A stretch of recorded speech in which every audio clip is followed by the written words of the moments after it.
Yes, no panic. Good morning, my lords and my ladies. I was making yesterday afternoon a number of factual points which are either not in dispute or should not be in dispute. I dealt with two of them. First, that the mouse embodying the reverse chimeric locus is a major contribution to the art, and I'd shown the court the references. And second, that such a mouse is a principle of general application in that any mouse with such characteristics will cure the immunological sickness which afflicted the prior art mice and so more efficiently produce the antibodies. The third matter I want to mention is that as at the priority date, a person with skill in this field could make a transgenic mouse using the information disclosed in the patent and using their common general knowledge.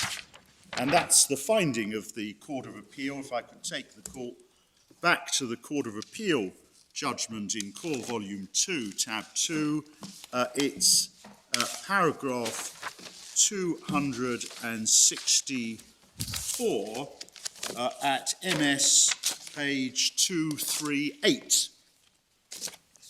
And the court says, it summarises its conclusion at 264, for the reasons we've given, we are satisfied that the skilled team could have produced transgenic mice within the scope of the claim without undue effort at the priority date, and that such mice would have had a near wild type response. And the reason why they reached that conclusion appears in the preceding paragraphs. They summarise at paragraphs 257 and 258 the two methods of making transgenic mice within the scope of the claim. There's the mini-gene approach, that's dealt with in greater detail at paragraphs 153 and 187. And there's the obvious, as they saw it, obvious modification to example 3 in the patent, and that's dealt with at paragraphs 206 to 7 and 261 to 263. Now, those were the findings in respect of which Kymab sought permission to appeal to this court under its second proposed ground of appeal. And the court sees that in Core Volume 1 at page MS 35.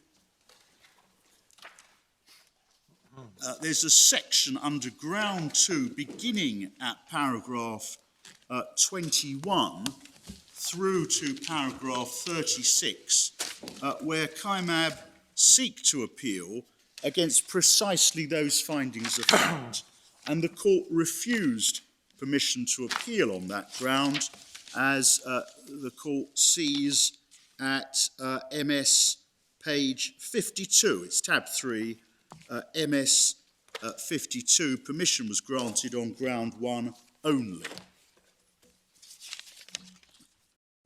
My friend Mr. Purvis referred yesterday to what Regeneron had or had not done as at priority date. But in our submission, the question is not what Regeneron did, but what the skilled person, armed with the patent and with common general knowledge, could have done as at priority date. And that's what the Court of Appeal made those findings in respect of. It is nothing to the point what Regeneron what Regeneron did or did not do at particular times. The Court of Appeal applied the right test and it concluded that the skilled reader could have made a mouse with the reverse chimeric locus using the disclosed information and common general knowledge in this field.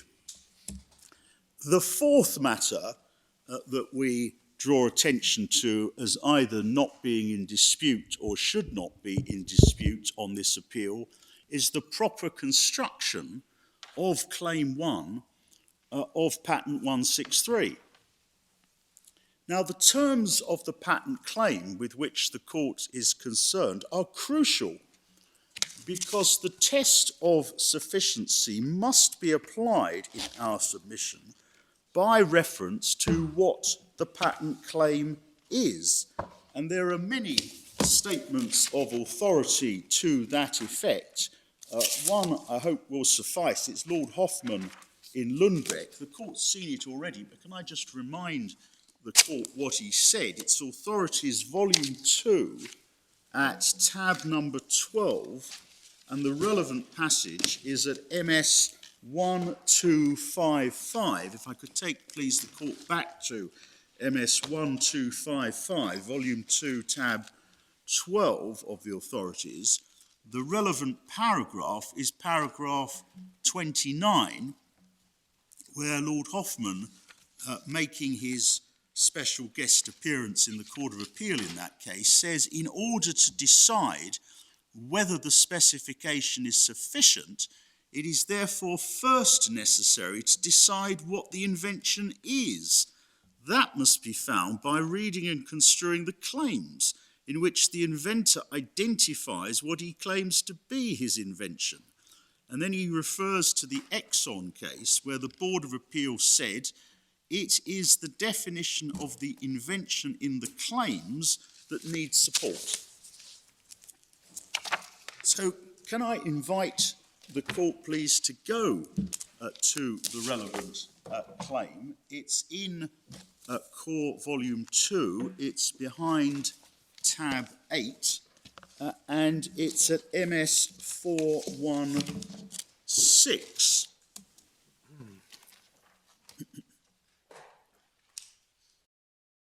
And the court sees at MS 416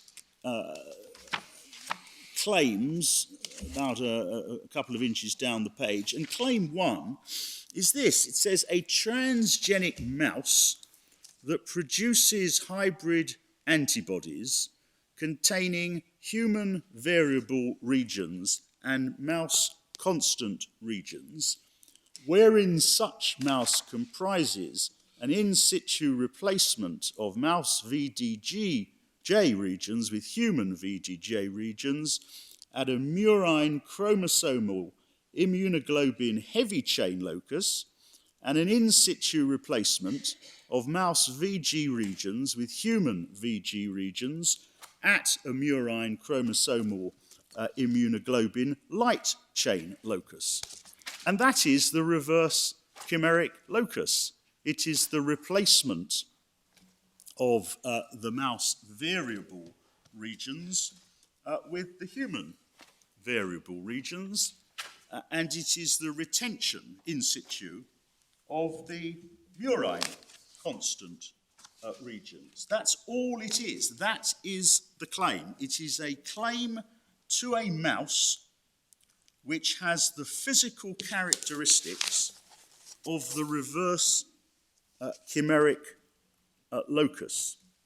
And the Court of Appeal addressed this claim in the judgment at paragraphs 125, thank you, 125 and 126, which appears on MS page 201, MS 201.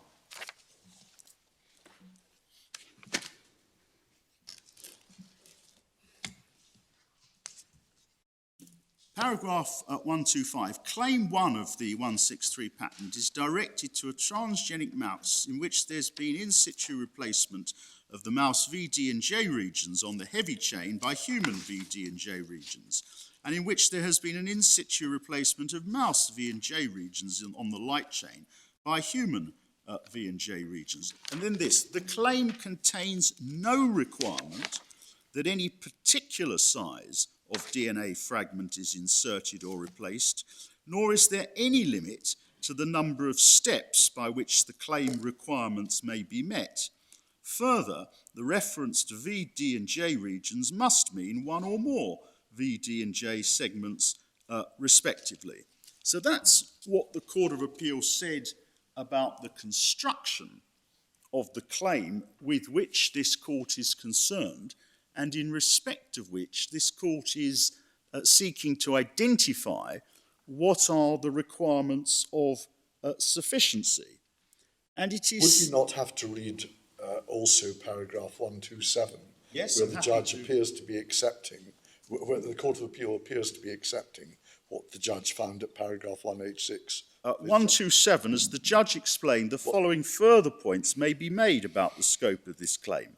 The claim is not confined to a single product. It includes mice in which different amounts of mouse V, D and J regions of the heavy chain and mouse V and J regions of the light chain have been replaced by human V, D and J regions and V and J regions respectively. So it includes, for example, a mouse in which one V, one D and one J region of the heavy chain and one V and one J region of the light chain have been replaced, and mice in which several such regions have been replaced. It includes products over the page in which 100 of endogenous sequence have been deleted, 200 to 300 have been inserted, products in which 150 have been deleted, 75 have been inserted. There's no requirement that LT-VEX or the MOA assay must be used. The expressions VDJ regions and VJ regions as used in this claim are broad and encompass the whole mouse and human variable gene loci. Accordingly, the claim extends to a mouse in which the entire murine variable gene locus has been replaced with the entire human variable gene locus. And I quarrel with none of that. No. All of that is the consequence of the construction of the proper construction of the claim being, as the Court of Appeal said at 126, that there is no requirement that any particular size of DNA fragment is inserted or replaced, nor is there any limit to the number of steps by which the claim requirements may be met. And 127 is drawing out, in my submission, the implications of that the claim relates to a mouse which has the defined physical characteristics, but the quantity of the DNA that is inserted and replaced is variable. Might there not be importance in the very first sentence of 127, little one? The claim is not confined to a single product. Well, I respectfully agree with your ladyship. Part of the difficulty in this case is to identify what is the product. And our submission is that here we are dealing with a mouse that has defined physical characteristics. The claim is to a mouse which has the reverse chimeric locus, irrespective of the quantity of the DNA which is inserted or removed. The claim is simply not concerned with that characteristic. Well, it's not. One could say it's not a claim to a mouse. It's a claim to any mouse that has reverse chimeric loci. And that's why we're here. It is, and the reason why it is a claim, the reason why it's defined in that way, is precisely because the technical contribution applies irrespective of the quantity of DNA which is inserted. It is irrelevant to the claim as defined. The claim is not to a specific quantity of insertion. It's not to particular means by which the DNA is inserted or taken out. It is a claim to a mouse which has the reverse chimeric locus characteristics.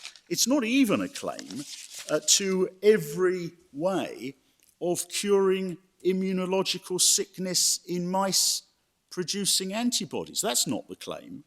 If there are other ways to cure immunological sickness, the patent does not apply to them. It doesn't affect them.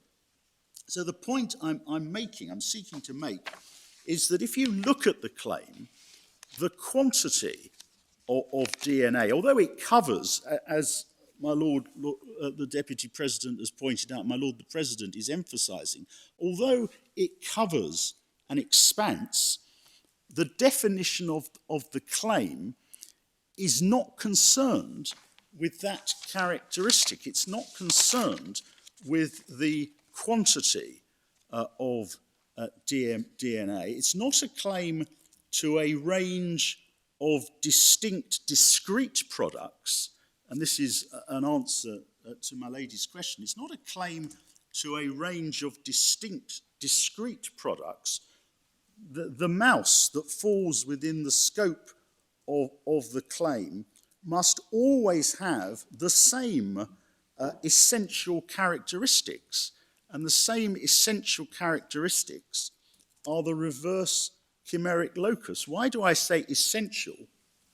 Because the size of the insert is simply irrelevant to the claim. It's irrelevant because the technical contribution is not affected by the size of the inserts. The size of the inserts in our submission is as irrelevant to the claim as drafted, and as irrelevant to the technical contribution as the colour of the mouse or the length of the mouse's tail. But the core issue here is that the claim is to any mouse with the particular characteristic. For that to be valid, one would ordinarily expect you to have enabled the making of any mouse with that characteristic. Your Lordship says one would expect, but in my submission, That's the ordinary rule. That's the question of law, is whether that is a universal requirement, or whether the concept of enablement recognises that where you have a claim of a particular type which relates to a product which contains essential characteristics which achieve a technical effect across the scope, and irrespective of the divergence that we're focusing on, that is the quantity of DNA inserted, it is still necessary to show, as at priority date, that you can physically make every mouse, and our submission is to the contrary for reasons I'm coming on to.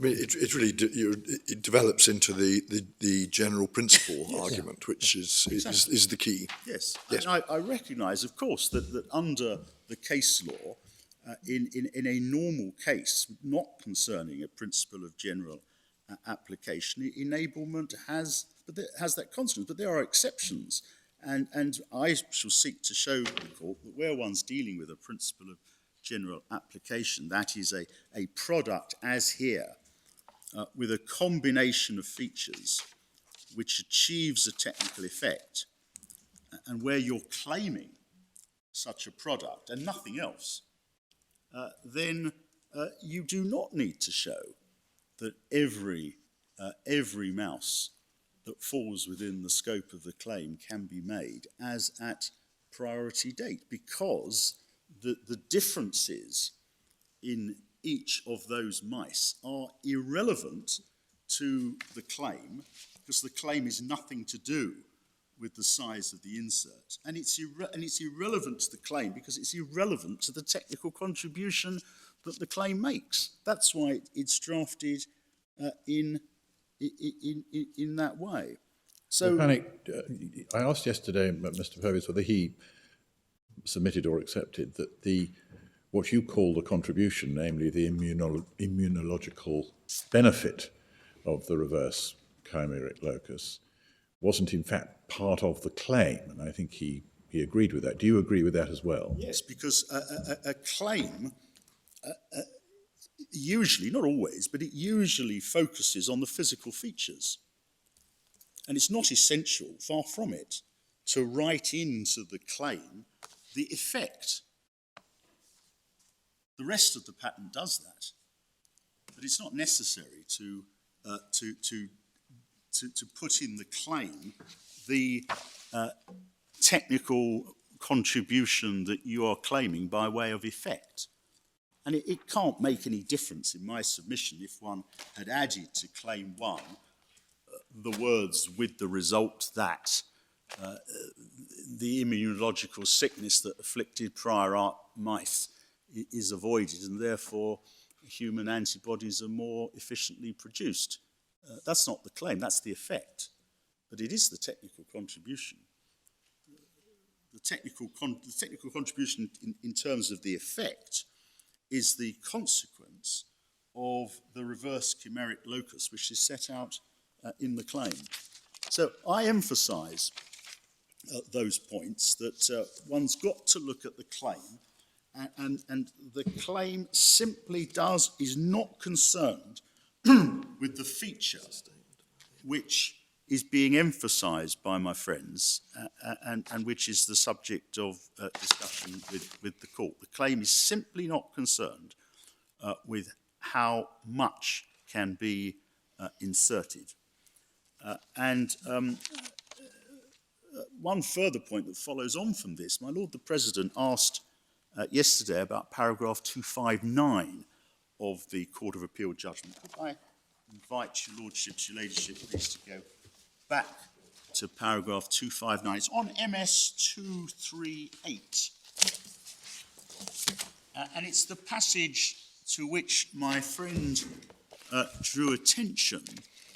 In 259, it's the second sentence. We recognise there was a perception at the priority date that the greater the number of human V gene segments that had been inserted into the transloci, the more varied the human antibody expression was likely to be. And that was the sentence your Lordship asked about.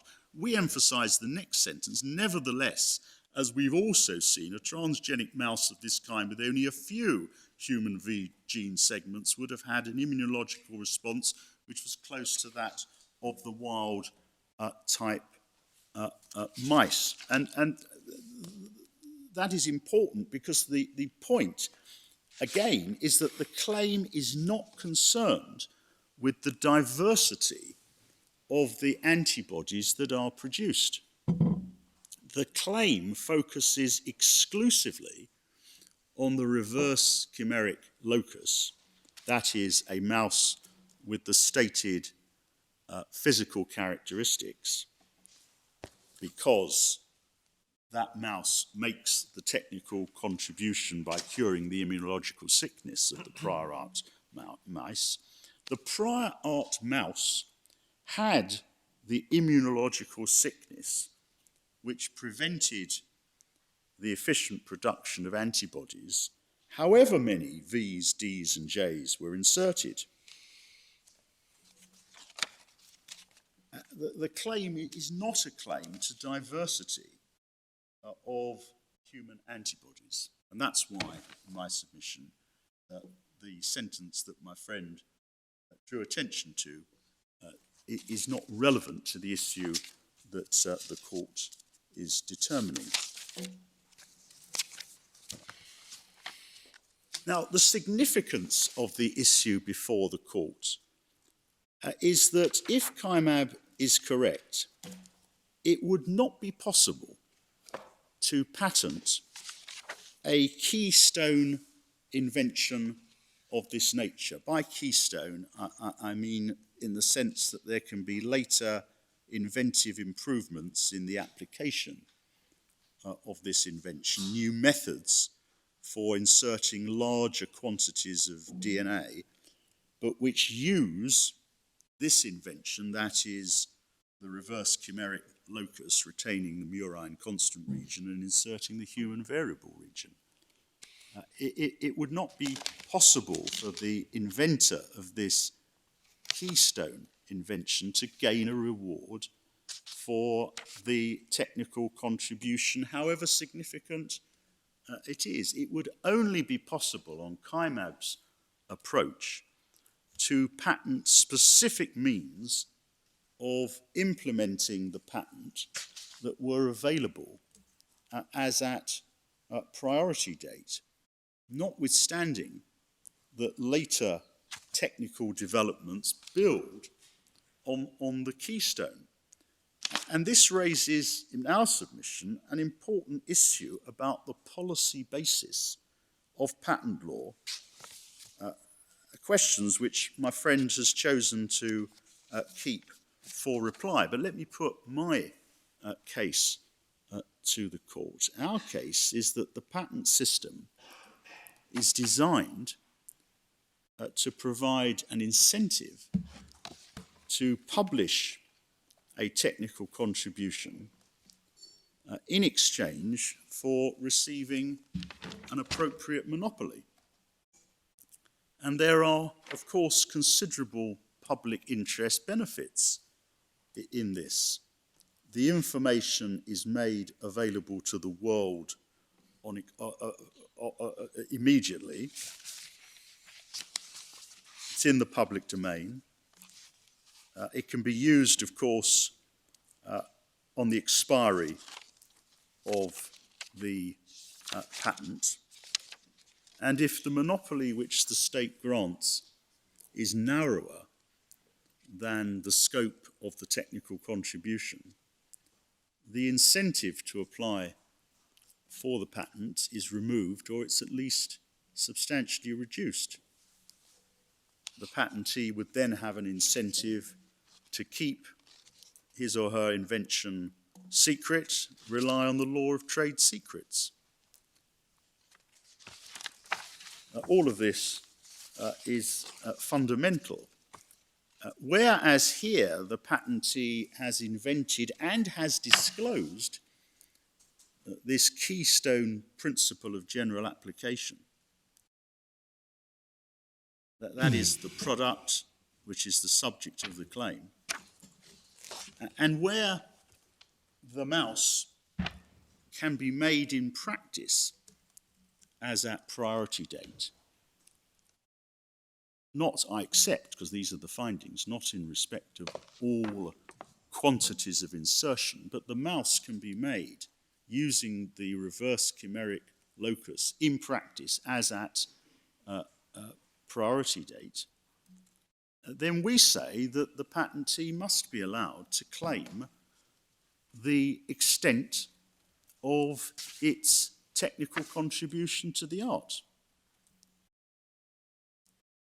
And the problem is that due to the limits of DNA handling techniques at the time, that is, as at priority date, it was on the findings of the Court of Appeal only possible, without undue effort or inventive skill, only possible to insert DNA of up to a certain quantity.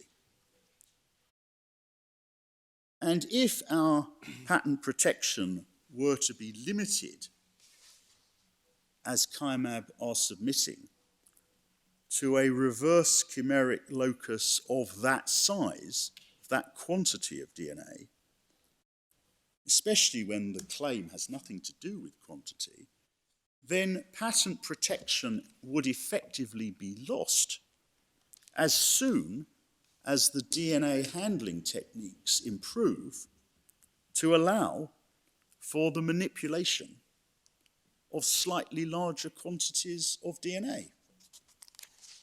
When that occurs, according to Kymab, as soon as the handling techniques improve, so you can insert larger quantities of DNA that you couldn't insert as at priority date, then, according to Kymab, they and every other competitor are entitled to use Regeneron's technical contribution, that is the reverse chimeric locus, they're entitled to insert using the reverse chimeric locus technique,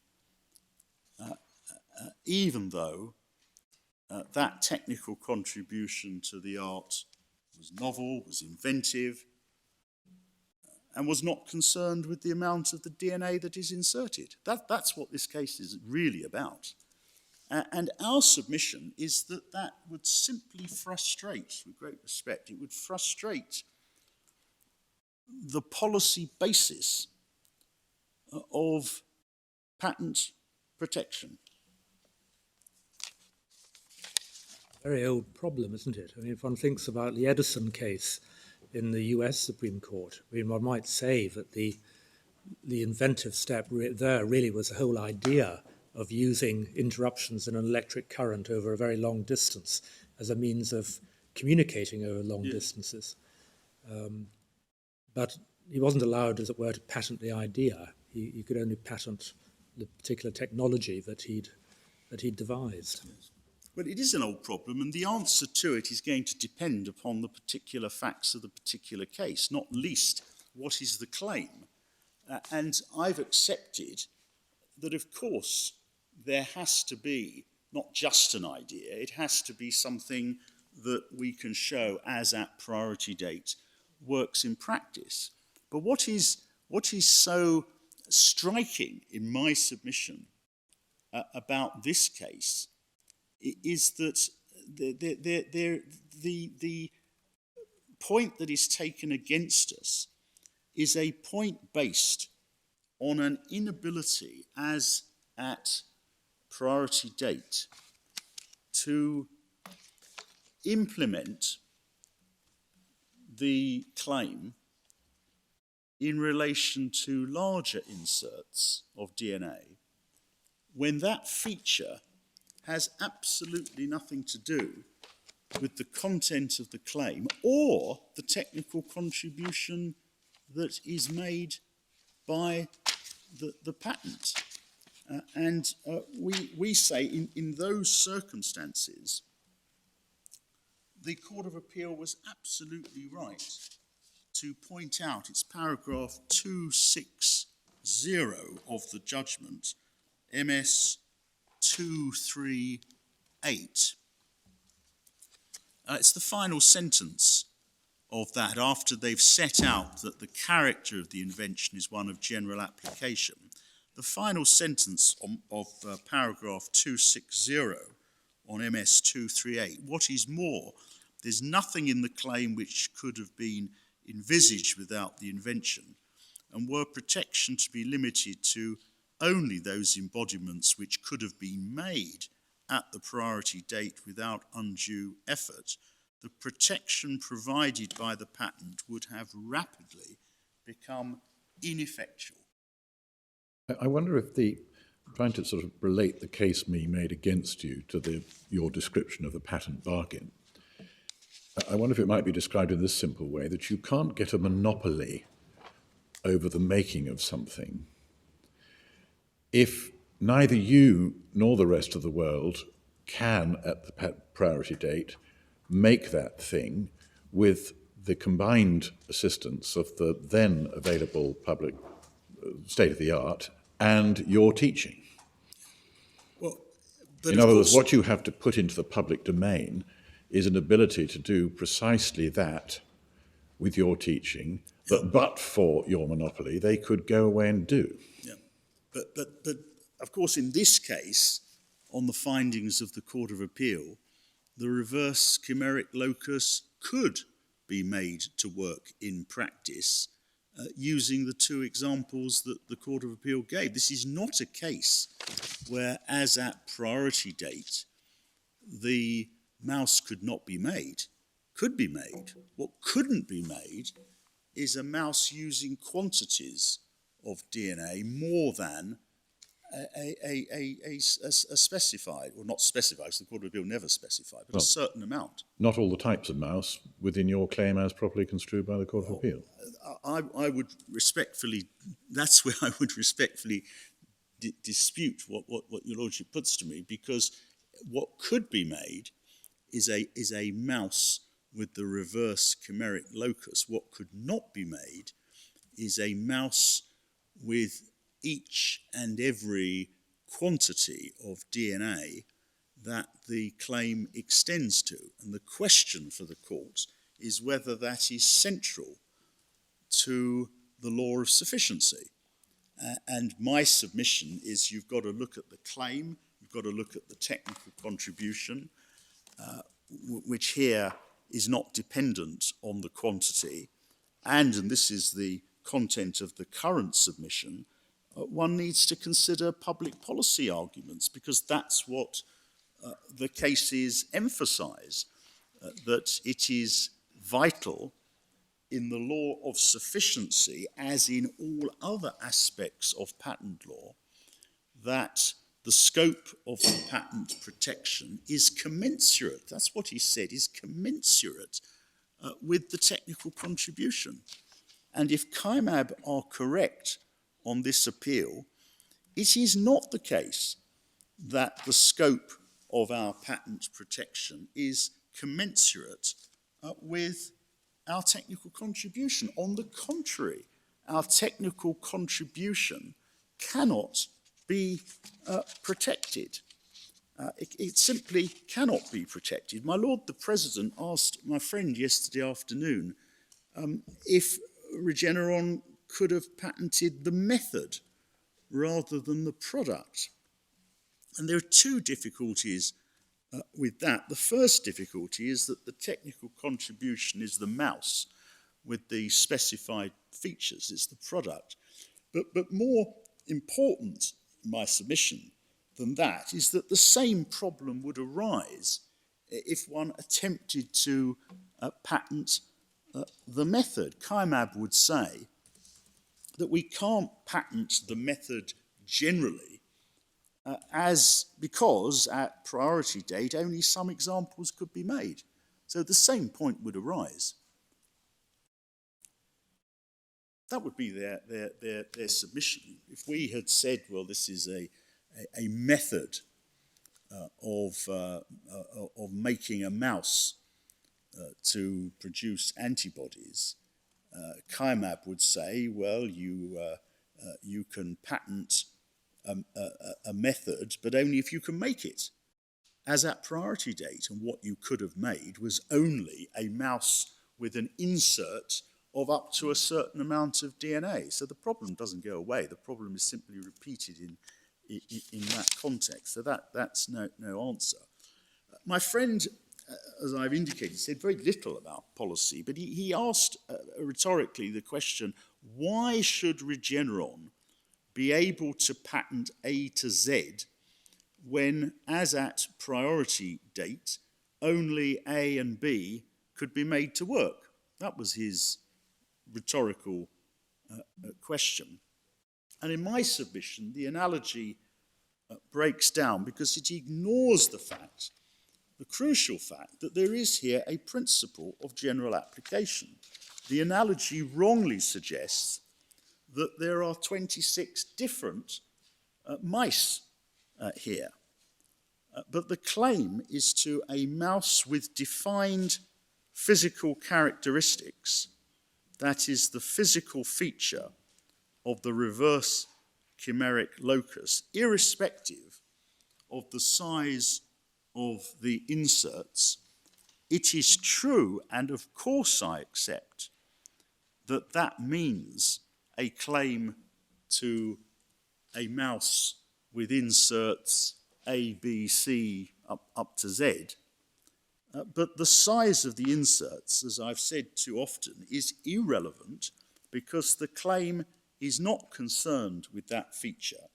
And it's not concerned with that feature because the technical contribution does not depend in any way on that feature. If I may say so, that seems a bit circular.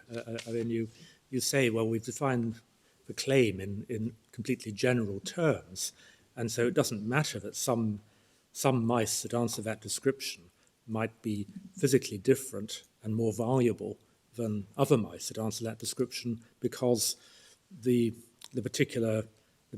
particularities aren't specified in the claim.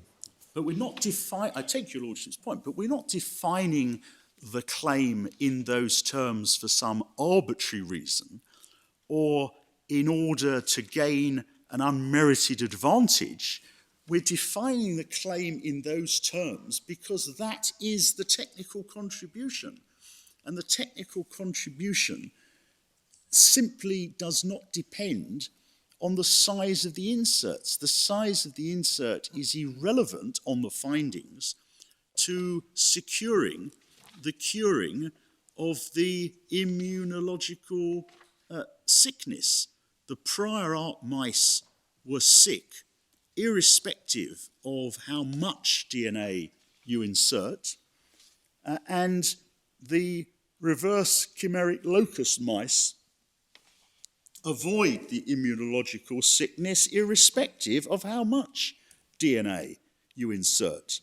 So it's, in my submission, it's not circular. It is to start, as Lord Hoffman says, with what is the claim, and in my submission to recognise that the claim is defined in those terms for a perfectly proper, valid reason. That's the point in my submission of this case. So our policy argument is that for Kymab to succeed would frustrate the basic principle of patent law, which applies in the law of sufficiency as it applies elsewhere, see Actavis and see Lord Assumption in the generics case, and the court should be very slow to arrive at a conclusion, in my submission, manifestly contrary to the basic aims of patent law by denying my clients the reward for the inventive contribution which they have disclosed. They've disclosed it in full. Now, my friend, as I've said, hasn't addressed this, but the point was put to my friend Mr. Tappin in argument in the Court of Appeal. And the court may just wish to have in mind what was said in argument. It's in Appendix Part 2, Tab 6.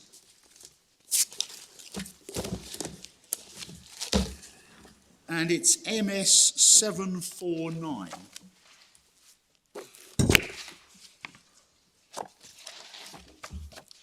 And both Lord Justice Kitchen and Lord Justice Floyd asked Mr. Tappin about this. And at MS 749, if the court has the top left-hand page, that's page 335, at line 17, Lord Justice Kitchen says this: he, that's Regeneron, has come up with reverse chimeric locus which works for any insert, but he cannot get protection for it.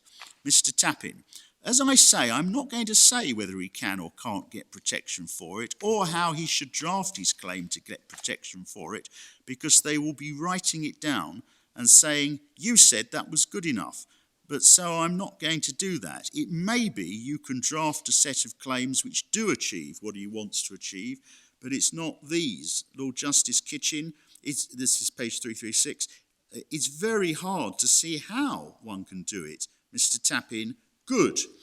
And then at the top of page 337, still on MS 749, in line 5, Lord Justice Floyd says this: the oddity is that as soon as your patent is published, someone who's sitting on a technique for making large inserts, who's not had this idea at all, that's the reverse chimeric locus, but which would work to make the reverse chimeric locus, gets a free license to Regeneron's invention.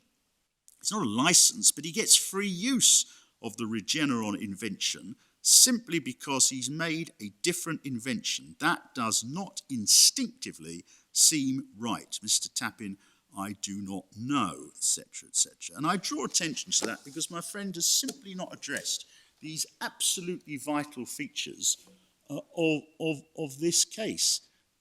Kymab, in my submission, have no answer to the concern that the policy basis of patent law would be undermined if a person in the position of Regeneron had no way of protecting their technical contribution, the inevitable consequence would be a reluctance to invest in the development of innovative technology of this sort, or to the extent that such investment were made, a reluctance to disclose it in a patent application, or to disclose it later when you've worked out the practical implementation of all, or substantially all, of the implementations. Here, the technical way of getting large quantities of DNA into the mouse. That would delay the public having this information. It would delay the end of the monopoly, and it would have all of these adverse consequences. We say those are important features of this case which we ask the court to bear in mind. Can I just ask you, if the technical contribution is actually the idea, and you had the idea but no way of putting it into practice, as was thought to be the case, I think, at first instance, then you can't have a valid patent. So somebody does get into the position which is being spoken of by Lord Justice Floyd, where they can use your idea and apply their greater science to put it into practice. Yes. Well, if you simply have an idea which has no practical application at all, then the patent system gives you no protection, because it's a purely academic, theoretical concept. So that demonstrates that it's not the idea, it's how you formulate the manifestation of the idea. Well, in my submission, what it demonstrates is that you have to show that there is a practical implementation. It doesn't answer the question whether it is sufficient in a case of this sort to be able to show one practical implementation or all of the practical implementations. It doesn't show that. And the case law, which I'm coming to now, recognises that it is not a requirement where you have a principle of general application, that you must be able to show as at priority date that all of the applications can be implemented in practice. There are cases, we say this is one of them, where it's sufficient to show one implementation and that the idea, the concept will work across the board, whether or not you can actually implement it as at priority date. So can I turn to the case law? There's, of course, the domestic case law, there's the EPO case law, and the two overlap because the domestic cases rightly have regard to the EPO jurisprudence. And it is, we say, very important when one analyses the cases on sufficiency to bear in mind in each case the nature of the invention, the nature of the claim, because many of these cases concern a technical contribution of narrow compass and a claim which impermissibly seeks to claim broadly. That's what many of the cases are all about. First, the domestic case law, starting, and I'll take this briefly, not least because my friend Mr. Speck is going to have more to say on this. Can I just identify some passages of relevance? First, Biogen, and picking it up in the Court of Appeal, which is volume 1 of the authorities, tab 4, at page 9, MS 913.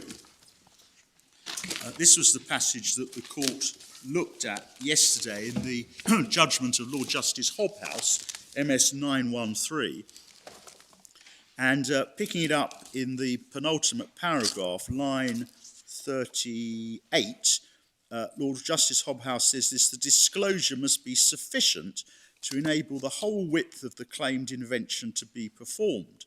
What will suffice to satisfy this criterion will vary depending upon the nature of the claim that has been made. It is essential to apply the test having regard to the extent of the claim. It is not the law that the disclosure of a single embodiment will always satisfy the requirement regardless of the width of the claim. And we respectfully agree, it's not our case that disclosure of a single embodiment will always satisfy the requirement, but Lord Justice Hobhouse is recognising that there will be cases where that is so. Mr. Laddie then made his submission, and it fails on the facts for the reasons given by Lord Justice Hobhouse, summarised at lines 45 to 50 and dealt with later. But he's not rejecting the... Well, what he's endorsing, line 37, what the board has said correctly represents the law. Well, what it said at line 30 is that disclosure of a claimed invention is only sufficient if it enables a skilled person to obtain substantially all embodiments falling within the ambit of the claims. And this is a quotation from Exxon, which we'll go to, and we'll see that Exxon distinguishes between different types of case, and it's not there dealing with principles of general application. The passage that I've drawn attention to has the meaning for which I respectfully contend. Then we move to Lord Hoffman speaking for the appellate committee in Biogen. That's the next tab. And Biogen, of course, was a case in which the monopoly claimed extended beyond the technical contribution of the patentee. And can I pick it up? Your Lordships and Ladyship have seen some of this. Can I pick it up at page 48? And there's the sentence at the top of page 48. It's MS 979. MS 979, top of page 48 of the report. Lord Hoffman says, what has been less clear is what the concept of an enabling disclosure means. And that's the issue in our case. What does enabling disclosure mean in these circumstances?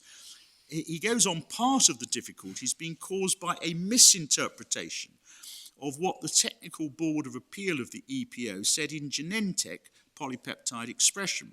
This was a patent for a plasmid suitable for transforming a bacterial host, which included an expression control sequence, or regulon, which would enable the expression of foreign DNA as a recoverable polypeptide. The examining division was willing to grant a patent only in respect of the plasmids, bacteria, and polypeptides known at the date of application. The patent extended far broader than that. It extended to a whole range of different plasmids, bacteria, and polypeptides. The Technical Board of Appeal allowed the appeal, saying that the examining division had taken too narrow a view of the requirement of enabling disclosure. In other words, that a patent in those circumstances was valid, even though it was not possible to make plasmids, bacteria, polypeptides that were within the scope of the claim.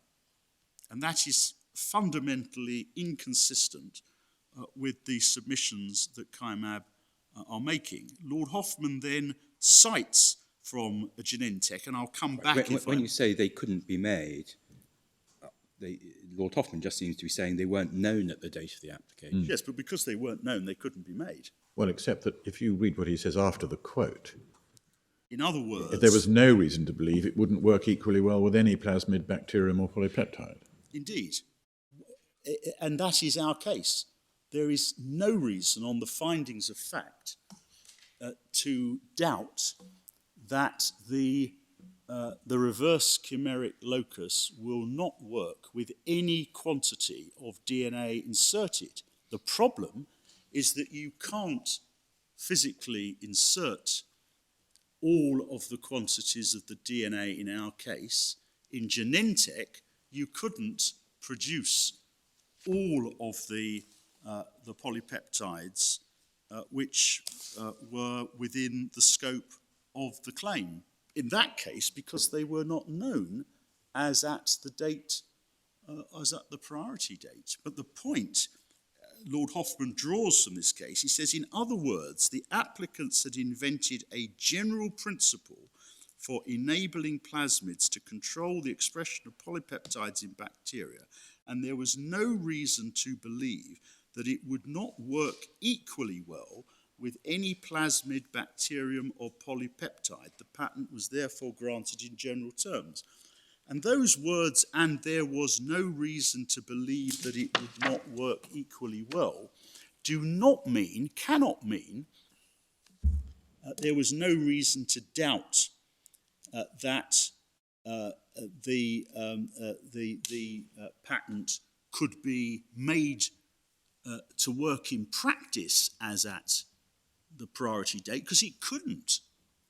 What he's saying is that across the scope of the claim, the patent, the technical contribution, the general principle will work. It is scientifically effective. And it is therefore, he says, where you have a general principle of this nature, it is no basis for denying the claim, for finding insufficiency, that you cannot show that the claim can be made to work as at priority date across the scope of the claim. And he then deals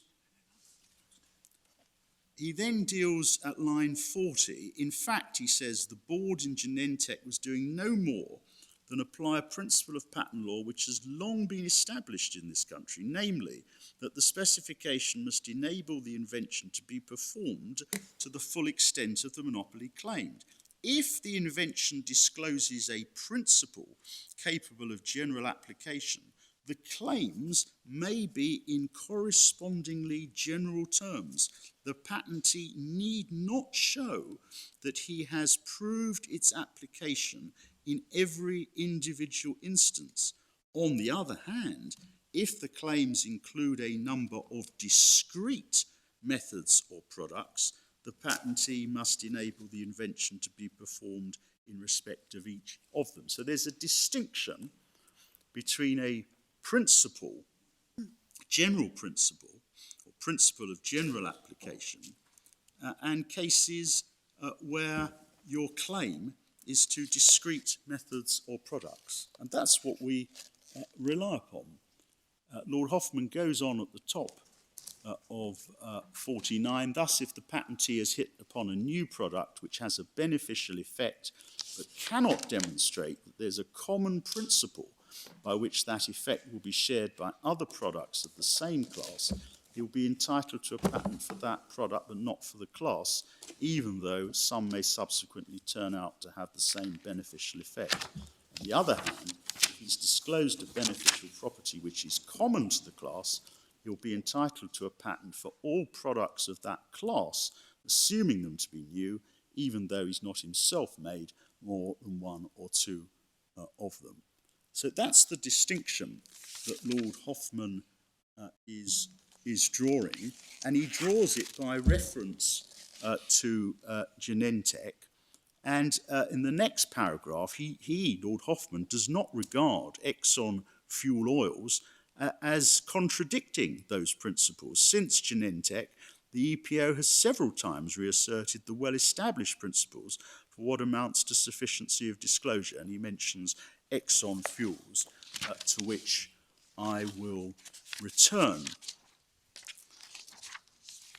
So that's what I rely on in the Genentech case. And next, can I take the court to Kieran Anjan.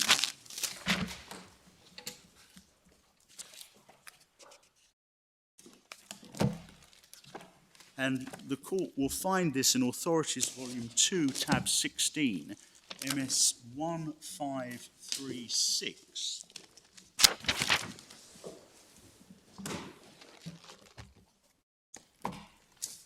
Tab 16, 1536, Lord Hoffman for the Appellate Committee. And in this case, the principal issue was whether Kieran Anjan's patent claims properly construed extended to the defendant's process and products, and that was an issue of construction. And a subsequent question was if the patent claims did cover the defendant's product and process, whether the claims were bad for insufficiency. And Lord Hoffman turned to that question at MS 1567, and at paragraph 103, Lord Hoffman said, similar to what he said in the Lundbeck case later on in the passage, paragraph 29, that I've already referred to this morning. He says at 103, whether the specification is sufficient or not is highly sensitive to the nature of the invention. The first step is to identify the invention and decide what it claims to enable the skilled man to do. Then one can ask whether the specification enables him to do it. And at MS 1568, there's a heading above paragraph 110, breadth of claims. He says, if your lordships agree with my view on construction, the appellate committee do not cover the defendant's process, and the specification need not enable it. So this is obiter. And about 10 lines down, Lord Hoffman says, the Court of Appeal, for whom the question did not arise, was inclined to agree with the judge. Lord Justice Order said, the law contemplates that patents will not lack sufficiency, even though the claims cover inventive improvements. If the law was otherwise, there would be no room for patents which disclosed a principle of general application unless the specification described how to carry out later inventions using the principle. And we rely on that. We say that's absolutely right. It accords with all the policy considerations to which I have drawn attention. At 111, Lord Hoffman says, as the question did not arise for your lordships, I do not propose to express a concluded view. Nevertheless, Lord Hoffman can't resist giving a view, and at 112 on MS 1569, his lordship says, this gave rise to a great deal of argument about what amounted to a principle of general application.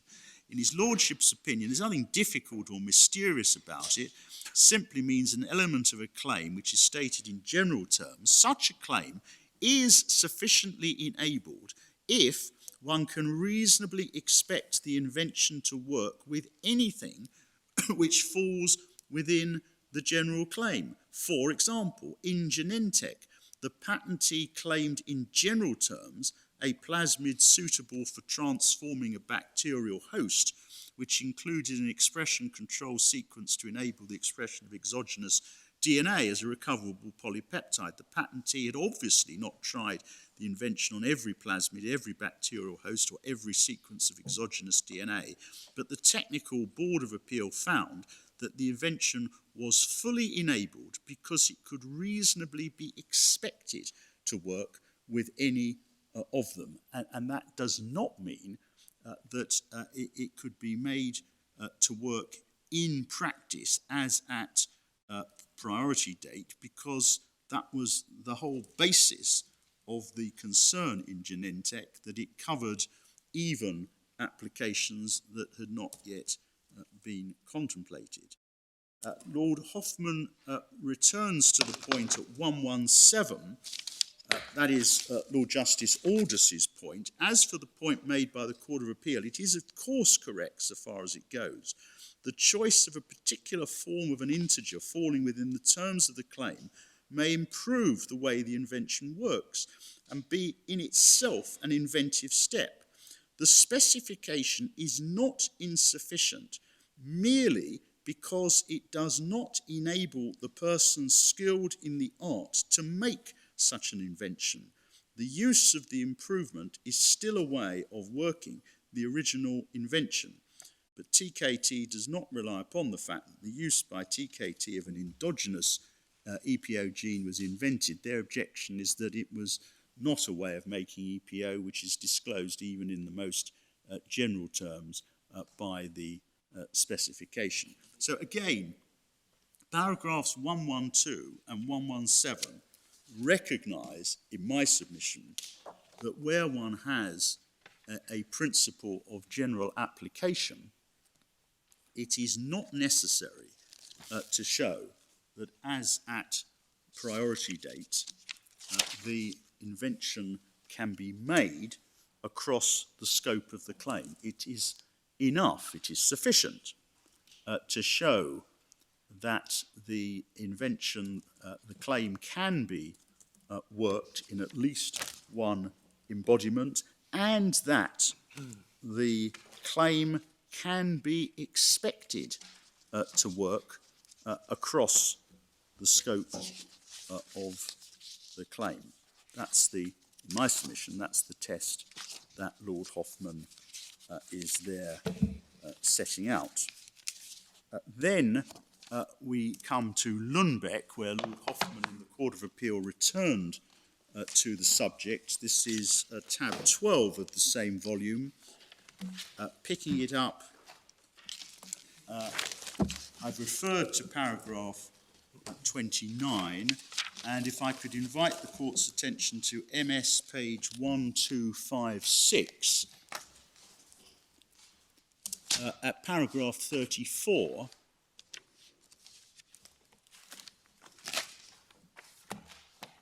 and in paragraph 34, it's the third sentence, but the law of sufficiency, both in the United Kingdom and in the EPO, is that a class of products is enabled only if the skilled man can work the invention in respect of all members of the class. The specification might show that this has been empirically demonstrated, or it might disclose a principle which can reasonably be expected to apply across the class. And he cites a number of cases. They include Genentech and Kirin Amgen and also Exxon. And the problem he identifies in Biogen, the specification in Biogen described only one method of making the molecule by recombinant technology and disclosed no general principle. It was easy to contemplate other methods about which the specification said nothing and which would owe nothing to the matter disclosed. And those are the crucial words. If Kymab or anybody else does something which owes nothing to the matter disclosed, in other words, they don't use the reverse chimeric locus, then the patent has no application. But where there is, says Lord Hoffman, a general principle, that is that it is here a mouse with defined physical characteristics which can reasonably be expected to apply to have the effect across the class, then the patent is sufficient and it applies in circumstances where what is done owes a substantial amount to the matter disclosed. To say we're making a mouse with a reverse chimeric locus, but with a larger quantity of insert, owes substantially to the matter disclosed. So we rely on paragraph 34. Paragraph 35, to which again I think my Lord the President drew attention yesterday, begins, in my opinion, therefore. So Lord Hoffman is reminding himself of what Biogen was all about. Biogen was about a claim that was too broad in the sense that it purported to cover other methods of making the molecule distinct from that which had been disclosed and for which there was the technical contribution. In my opinion, therefore, the decision in Biogen is limited to the form of claim which the House of Lords was there considering and cannot be extended to an ordinary product claim in which the product is not defined by a class of processes of manufacture. And Lord Hoffman puts it in that way because of the nature of the issue that arose in the Lundbeck case. And the issue is most helpfully summarised in my submission. The issue that Lord Hoffman is there addressing is most helpfully summarised in the Appellate Committee in Lundbeck, which is the next tab 13, at MS 422 by Lord Mance. This is what the case was about, paragraph 41. The issue, this is MS 1277. The issue on this appeal is short, though fundamental. Where a patent claim relates to a product rather than a method, is the patent liable to revocation on the ground of insufficiency under section 72(1)(c) if the only invented step involved in the product consists in the method by which it is made available, and if its description and specification disclose only that invented method, and superior methods are found by others which owe nothing to that method. Can such a claim be said to have been supported in its full width by the description given in the sense identified as necessary by Lord Hoffman, giving the main speech in Biogen? And the Appellate Committee, like the Court of Appeal, held that the test of sufficiency was satisfied in those circumstances. Particular circumstances, particular details don't, for my purposes, matter. But that's why that's what Lord Hoffman is addressing at paragraph 35. But in our case, the inventive step is not the method by which the product's made available, it's rather the product itself. Yes, that's our case. It is a product with defined characteristics, accepting, as I do, that product with defined characteristics extends to different quantities of DNA inserted, but in circumstances, the court has the point, where that is not the claim, it's not material to the claim, it's not material to the claim because it's irrelevant to the technical contribution. So I say Lord Hoffman here is not purporting to resile in Lundbeck from what he said twice in Biogen and in Kirin and Amgen. Lord Hoffman's view for the Appellate Committee is that there is a class of case where the claim is to a principle of general application, where that is the technical contribution. And in such cases, the law of sufficiency does not require the patentee to establish as at priority date that each application within the scope of the claim could be made. It is sufficient to show that an embodiment could be made, as is here the case, and that there is no reason to doubt, or it's reasonable to expect, it's put different ways, that the principle of general application will work, in the sense will be effective, across the scope of the claim. Not that it can be performed as at priority date, but that it will work, the technical contribution will work across the scope of the claim. And that is entirely consistent, in my submission, with the the policy aims of patent law, and it is what Lord Hoffman repeatedly says and does not resolve from. My friend drew attention to the Novartis and Johnson case. Can I just mention that? That's volume 3 of the authorities, tab 21. Novartis and Johnson, and that's MS 1833. And my friend drew attention to the passage at MS 1852, where after citing from the plant gene expression mycogen case in the Board of Appeal, at paragraph 74, Lord Justice Jacob says the heart of the test is, can the skilled person readily perform the invention over the whole area claimed without undue burden and without needing inventive skill.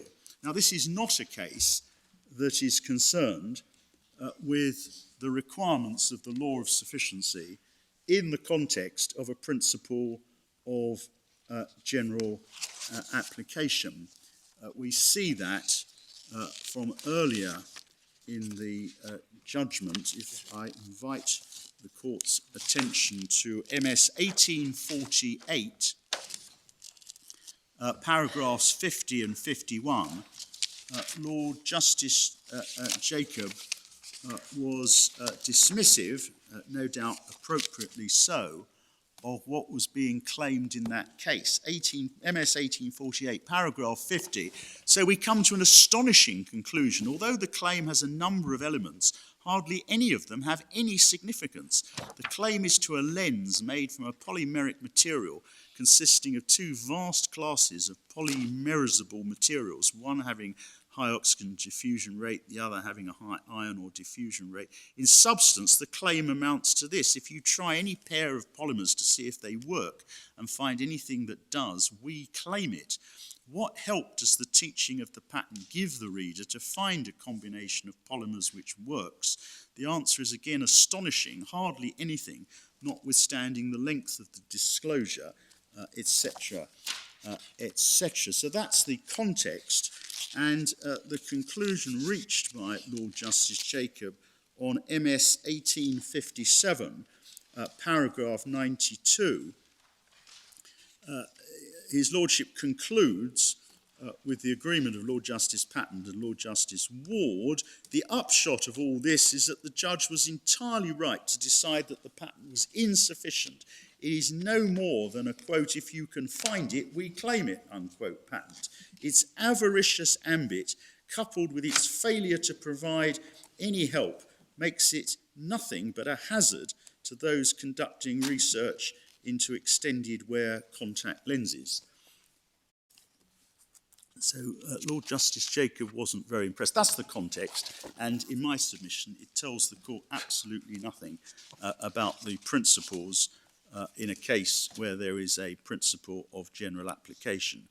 The other domestic case that I want to mention is Generics and Warner-Lambert, which is in volume 4 of the authorities at tab 27.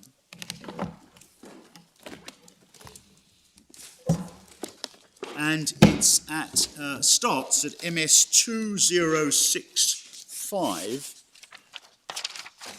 And my Lord the Deputy President and my Lord the President were members of this court, and also my Lord Briggs.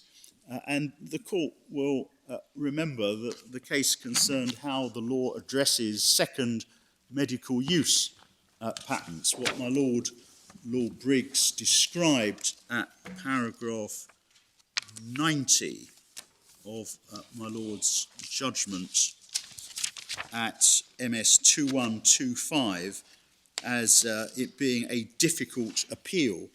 And the difficulty, the court will recall, is how does the law address second medical use patents, that is where the invention consists not of a new process or a new product, but a new therapeutic purpose for an established pharmaceutical product. That was the context.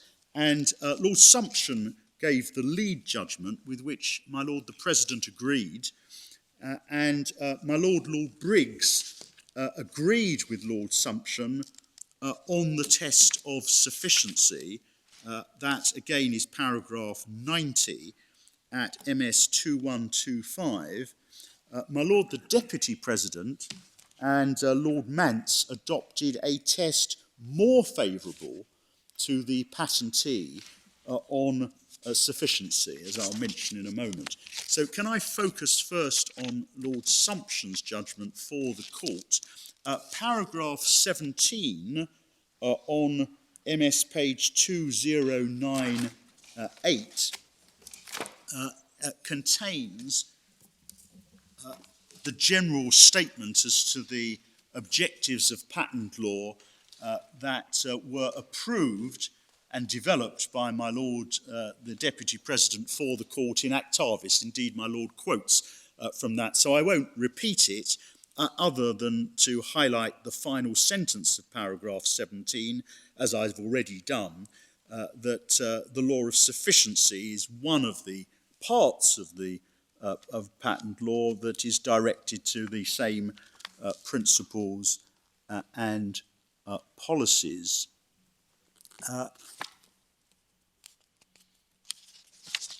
So that's paragraph 17. Lord Sumption explained at paragraph 20, MS 2099, at the bottom of MS 2099, the last three lines, that the Mr. Justice Arnold and the Court of Appeal concluded it was not enough simply to refer to a known compound and assert that it was efficacious for treating a specified condition. The patentee must disclose some reason for regarding this assertion as plausible.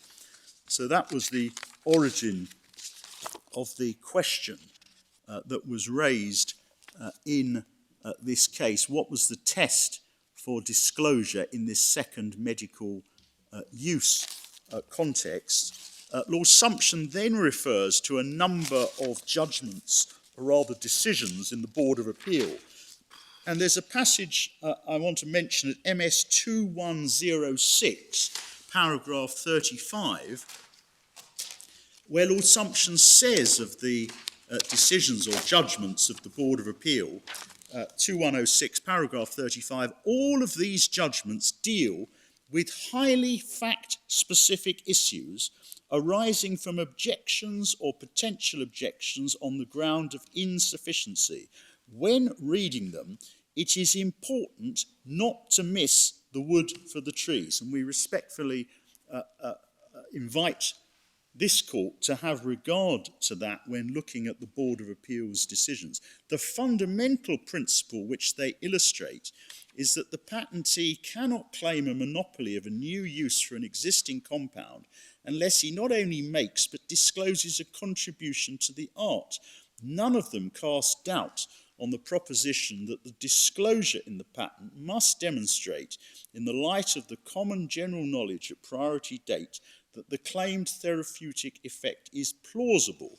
On the contrary, they affirm it. And then the relevant paragraph is paragraph 37, because Lord Sumption addresses what plausibility means in this context. And his lordship says plausibility is not a term of art. Its content is inevitably influenced by the legal context. In the present context, the following points should be made. First, the proposition that a product is efficacious for the treatment of a given condition must be plausible. It's not made plausible by a bare assertion to that effect, and he cites an authority. Third, the claimed therapeutic effect may well be rendered plausible by a specification showing that something was worth trying for a reason, i.e. not just because there was an abstract possibility that it would work, but because reasonable scientific grounds were disclosed for expecting that it might well work. And then further down, about 10 lines, fourth, although the disclosure need not definitively prove the assertion that the product works for the designated purpose, there must be something that would cause the skilled person to think that there was a reasonable prospect that the assertion would prove to be true. Then he refers to the Salk case, and sixthly, he says this point was made in the context of experimental data, but the effect on the disease process need not necessarily be demonstrated by experimental data. It can be demonstrated by a priori reasoning. For example, and it's no more than an example, the specification may point to some property of the product which would lead the skilled person to expect that it might well produce the claimed therapeutic effect, or to some unifying principle that relates the product or the proposed use to something else which would suggest as much to the skilled person. Seventh, sufficiency is a characteristic of the disclosure. These matters must appear from the patent. Now, I cite that because although I recognise, of course, that the context is a different one, the context is second medical use, it is addressing the law of sufficiency, and it is an example of the law of sufficiency being satisfied by demonstrating in a scientific way that your product will, or rather can be expected to work across the scope of the claim. And it is not in that context, says Lord Sumption for the court, necessary to show in practice that it works across the scope of the claim. Of course, that is talking about the test of plausibility. Yes, it is. Yes, I entirely accept. That's why I recognise it's a different context, but it is an example of the law of sufficiency being satisfied in circumstances where the patentee has not established as at priority date that the invention, the claimed therapeutic use can be worked in a practical way across. How far statements on the test of plausibility help? Because plausibility was a concession, if I recall, because the only way you could test these medical products was by public disclosure through medical tests, by which time your ability to claim a monopoly had gone. Well, so it's a slightly different context. It is, and I readily accept that. My point is that the patent law is sufficiently flexible that it can accommodate a situation of the sort that my Lord the Deputy President refers to without demanding in some absolutist manner that it's necessary to show as at priority date that something could be worked. That's the only point I'm making. My problem is, Lord Panic, is in transferring these observations to this case, is that in that case, therapeutic effect was right at the heart of the claim. Yes. That's what the thing was all about. Yes. In this case, as I think you agree, therapeutic effect hasn't got anything to do with the claim. It's not part of what's claimed. It may be why the product is a good product. And I have real difficulty in when you say, well, there's a reason to suppose this is going to work. I think you're saying there's a reason to suppose that any mouse which has a reverse chimeric locus will be a healthy rather than a sick mouse. But that's an observation about therapeutic effect, not about whether you can make a reverse chimeric locus right across the scope which you claimed you can make it. My only point about the generics case is it shows the ability of patent law to recognise the need for reasons of principle and policy not to apply in some absolutist manner across the scope of patent law relating to the test of sufficiency, a requirement which would frustrate the purposes of patent law. And in our case, your lordship is right, and indeed I've made this point. The claim is not a claim to therapeutic effect. It's the effect traditionally is not part of the claim; it's part of the patent. But one can't separate out the effect of the reverse chimeric locus from the question of sufficiency, because the effect is the inventive contribution. It's the technical contribution to the art. The technical contribution to the art, the significance, is indeed in the removal of immunological sickness. So I don't accept one can, in attempting to decide what is the scope of the test of sufficiency in this context, that one should ignore that feature. So I draw the court's attention to that case as we say helpful. The court will decide to what extent it provides assistance. Can I next turn to the EPO case law? And I make two general points of wood rather than trees, as Lord Sumption puts it. First, that the EPO case law emphasises repeatedly that the requirements of the law of sufficiency very much depend on the circumstances of the individual case, in particular the content of the claim and whether the claim is to a principle of general application. And second, the EPO case law emphasises repeatedly that the law of sufficiency seeks to ensure that the breadth of patent protection is commensurate with the claimant's technical contribution to the art. Can I start with Genentech, which is Authorities Volume 4, at tab 31, MS 2280.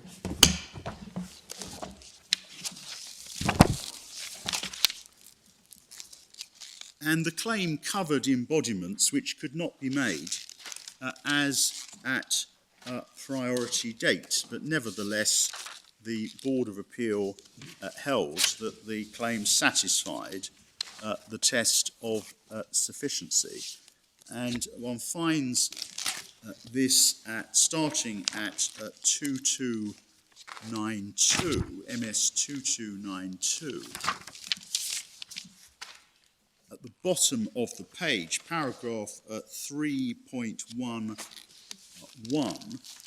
recombinant plasmids embrace as components various regulons which have not yet been provided and may one day represent inventions on the basis of some merit of their own. The same applies to the basic plasmid, which has been modified to possess the characteristics of the claim. The original plasmid may have complex structures to be developed in the future. Bacteria transformed of the claimed plasmids embrace mutant or modified forms not yet known. According to the examining division, this situation contradicts the suggested requirement that all embodiments within the claims should be reproducible at will by the skilled person without having to make an invention. So that's the proposition that the examining division articulated. 3.12, there is, however, in the opinion of the board, no such principle, no such requirement in the EPC, nor is such principle established in normal patent practice within the contracting states. The suggested features in the claims are essentially functional terms in this particular context, in spite of structural connotations, and may cover an unlimited number of possibilities. It follows that the features may generically embrace the use of unknown or not yet envisaged possibilities, including specific variants which might be provided or invented in the future. And then the final paragraph on that page, or subparagraph, in appropriate cases such as the present, it is only possible to define the invention, the matter for which protection is sought under Article 84, in a way which gives a fair protection, having regard to the nature of the invention which has been described by using functional terminology in the claims. And we rely on all of that. There is no principle in all cases of the nature suggested by the examining division. It is crucial to identify and define the invention, and it is essential, says the Board of Appeal, to seek to give a fair protection having regard to the nature of the invention. That is our case. Then over the page, MS 2294, what is also important in the present case is the irrelevancy of the particular choice of a variant within the functional terms.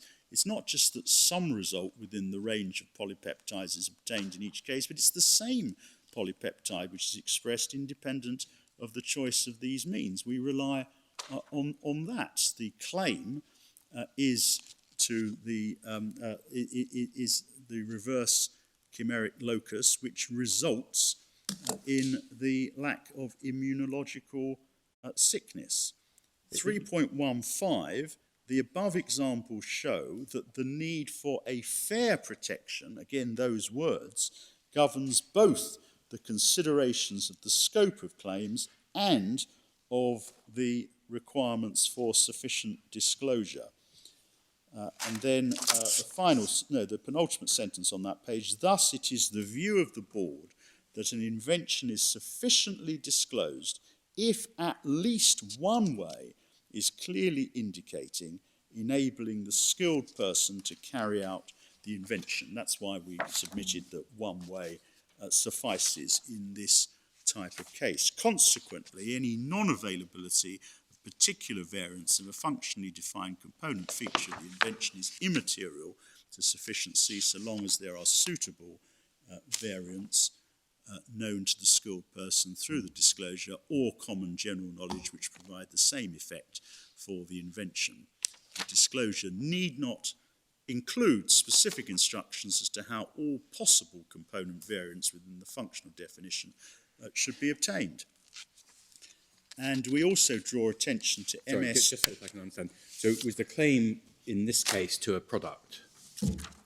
Yes. And So so it's an example of a case where you have a product claim, you've shown one way in which the product can be made, and the board is saying that's enough for sufficiency for a product claim. You don't have to show all the other ways in which that product might be made. There's a whole variety of products, and there's a whole variety of plasmids which are being claimed. It's not a single plasmid. Yes, it's, thank you, it's 2283. But the... Is which one? Yes, 2285 is the claim. Claims 1 and 9 to 13 worded as follows in the middle of the page. A recombinant plasmid suited for transformation of a bacterial host wherein the plasmid comprises a modulus regulon, etc., which is not degraded, the said DNA being positioned in proper reading frame, whereby on translation of the transcription product, the resulting expression product is said desired functional polypeptide or intermediate thereof in recoverable form. Then there's a process claim as well. And then number 10, thank you, on 2286, a bacterium transformed with a recombinant plasmid according to any one of claims 1 to 8. And the problem, said the examining division, is that this was sufficiently broad that there were products within the scope of those claims that could not be made as at the priority date. And what he said is that because what has been claimed and what has been disclosed is a general principle, that is not a fatal difficulty. And at 2298, in the middle of the page, MS 2298, in the first main paragraph, about 10 lines up from the end of, 12 lines up from the end of that paragraph, we're told the character of the invention this time is one of general methodology which is fully applicable with any starting material and is, as it was already stated, also independent from the known trivial or inventive character of the end products. Makes it sound a bit like a process claim Yes. at heart. What I was wondering what the repeated reference in the key passages to functional terms were. And it looks as if from 2285, where the claim is actually set out, is that the question of what the product would do, would achieve, would lay absolutely at the heart of the claim, rather like a second medical use patent. They're saying this produces a stream of polypeptides. Yes. The polypeptides themselves, I don't think, were novel. What was novel was that you could introduce into a bacterium control mechanisms which would they always produce a certain stream of polypeptides.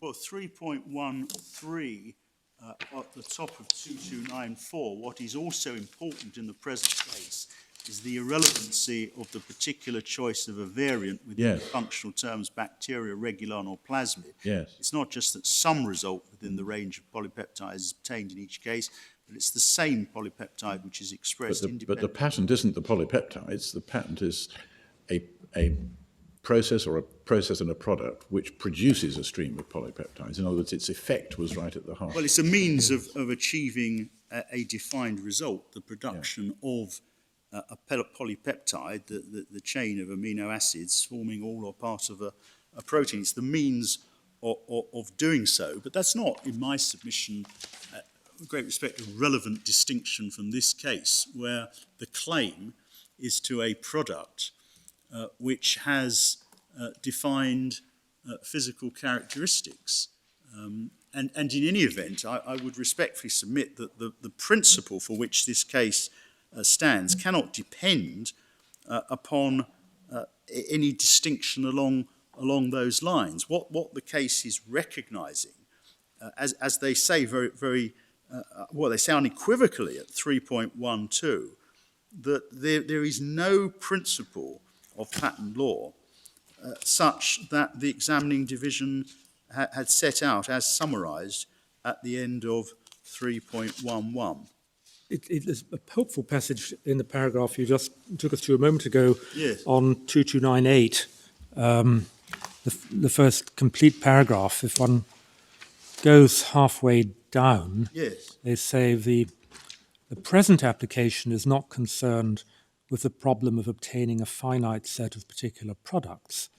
The character of the invention this time is one of general methodology, which is fully applicable with any starting material. And then jumping to 3 lines down, 3 lines from the end, as long as the system works reliably at every stage, there is no obligation to exclude future starting materials. Well, of course, I accept all of that, but again, I emphasise each of these cases is concerned with particular facts, but I'm seeking to identify in the passages that I've cited the general principles that the Board of Appeal is recognising, and those were the principles which Lord Hoffman understood the Board of Appeal to be stating in the Biogen case, and the principles are those that I have identified. Mr. Speck is going to deal with each of these cases and assist the court in relation to the particular facts and the particular science involved in each of them. I should also mention that in their written case, Kymab responded to our reliance on Genentech by suggesting, and it's, don't invite the court to turn it up, but it's paragraphs 120 to 122 of their written case, MS 98. And it was also in their application for permission to appeal to this court, paragraphs 9 and 10 on MS 32. They suggested that there might be a distinction between two classes of embodiment, those that could be envisaged as at priority date, and so needed to be enabled on their approach, and those which might be invented in the future, but which did not need to be enabled as at priority date in its view. My friend did not develop that point yesterday. He didn't suggest that Genentech is confined to the first category, and in my submission that would be an approach entirely inconsistent with the principles that have been set out by the Board of Appeal. It's not a distinction that appears in any of the later cases. It would make no sense in policy terms, and it would be a test inherently uncertain. How prescient would the skilled person have to be in identifying whether something was or was not within contemplation at priority date? But my friend hasn't developed that point, and so I say no more about it. The Genentech decision was then followed by the Board of Appeal in the microorganisms case. That's tab 32. And the Board of Appeal stated at 2316, paragraph 3 at the bottom of the case, that the applicant had submitted that certain strains were not available to the public during certain periods of time after the publication of the present application. And the board dealt with that over the page. It's a brief decision. They dealt with it at 2317. However, the board has held in its decision in Genentech that an invention is sufficiently disclosed if at least one way is clearly indicated, enabling the person skilled in the art to carry out the invention. Then the non-availability of some particular variants is immaterial to sufficiency, as long as there are suitable variants known to the skilled person through the disclosure or common general knowledge, which provide the same effect for the invention. So again, we see that the Board of Appeal do not consider that it is always necessary to show that the claim can be enabled across its entire scope, and a relevant consideration in that respect is whether or not one has a general principle in terms that the same effect is going to be seen across the scope of that which is claimed. This is another case where the claim is in respect of a process. One sees that in paragraph 1. And so it's the same point, really, that provided the process is shown to work, it doesn't matter that not every conceivable substance to which the process might be applied has been tested or even exists. But to draw such a distinction, in my submission, serves, with respect, no sensible purpose if one's looking at the principles of patent law, if one's asking the question, what is a fair recognition of patent protection, which is what Genentech requires. The policy considerations cannot depend on whether one defines the particular claim as product or process. Far less can, in my submission, it be sensible to do so when the product, in this case, is a product defined by reference to particular characteristics which involve something being done to the mouse. I mean, it makes no sense in my submission to say that if it's a process claim, of course one would recognise where there's a general principle where it has the same effect, that it's not necessary to show as at priority date that all embodiments can be made. Once one recognises that in a process context, why not in this type of product context?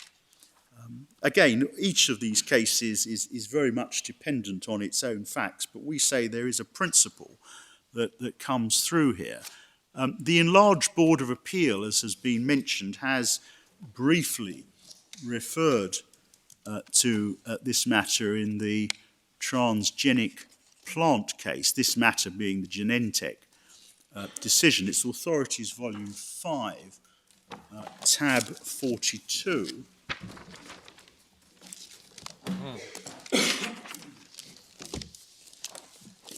And the context here was whether claims could comprise plant varieties without identifying them. And the enlarged Board of Appeal at MS 2614, page 18, in the middle of the page,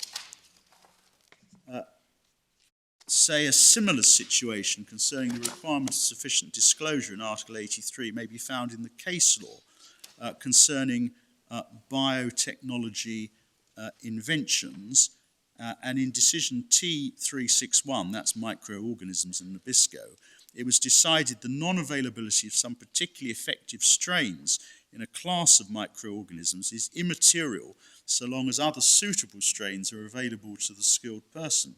This meant that a claim directed to the use of the whole class of microorganisms could be granted, although specific strains complied in this class were not available to the public. In other words, although specific embodiments covered by the claim could not be carried out, the claim was held allowable. See also Genentech.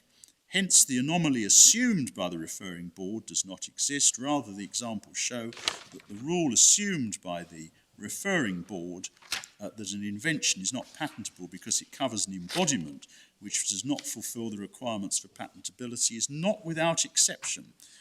Therefore, the answer to the question which interpretation is the correct one, and it's which interpretation of Article 53, has to be given in the light of the context as well as the object and purpose of the provision. So we rely on that. That's approval of the Nabisco and Genentech principle from the enlarged Board of Appeal. That's, of course, the EPO senior tribunal hears appeals from the Board of Appeal where there's important points of law arising. It only sits a handful of times a year. It comprises members of the technical boards of appeal and national judges from contracting states. So we draw attention to that. We say that, again, is entirely consistent with our approach. There's another case to which Lord Justice Kitchen referred at paragraph 228 of the Court of Appeal judgment, but it might be better just to look at the authority. It's Authorities Volume 5 at tab 37.